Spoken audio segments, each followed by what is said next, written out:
So moving to the next heading of the chapter, next heading is Pythagoras theorem. Before going to that theorem, we will be dealing with another theorem. The theorem states that if a perpendicular is drawn from the vertex of the right angle of a right triangle to the hypotenuse, then the triangles on both sides of the perpendicular are similar to the whole triangle and to each other. What is the sentence? If a perpendicular is drawn from the vertex of the right angle of a right triangle. So I am going to draw a right triangle. Let ABC be the right triangle. And from the figure itself it is clear that angle B is 90 degree. What is given? If a perpendicular is drawn from the vertex of the right angle of a right triangle. That means if I am drawing a perpendicular from vertex B to the opposite side, this is angle 90 degree. Let M be the point. BM be the, what is that, perpendicular. Okay, then the sentence or the theorem says that the triangle on both sides of the perpendicular are similar to the whole triangle and to each other. So if I am drawing a perpendicular like this, you can see three triangles, three right triangles. The first one is triangle ABM, which is right angled at B.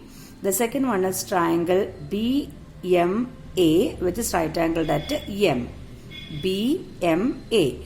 And the third one is triangle BMC, which is right angled at again M. M means BMC. Angle BMC is 90 degree. Again, the theorem states that if a perpendicular like this divides the triangle into two, both the triangles will be similar to each other, and each triangle, each smaller triangle will be similar to the bigger triangle. That means here triangle BMA will be similar to triangle BMC. Triangle BMA will be similar to triangle ABM. Same way, triangle BMC will be similar to triangle BMA, and also triangle BMC will be similar to triangle ABM. That is the sentence.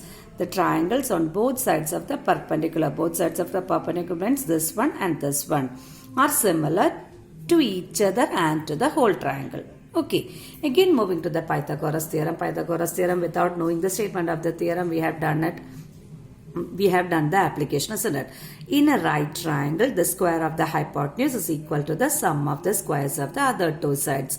It must be a right triangle in which one angle is 90 degree. Hypotenuse square equal to sum of the squares of the other two sides. We know it already. Again, there is a converse for the Pythagoras theorem. And the converse states that in a triangle, if square of one side is equal to the sum of the squares of the other two sides. If in a triangle, one side square is equal to squares of the sum of the squares of the other two sides. Suppose I am taking a triangle ABC and I am getting the condition AB square is equal to square of one side is equal to sum of the squares of other two sides.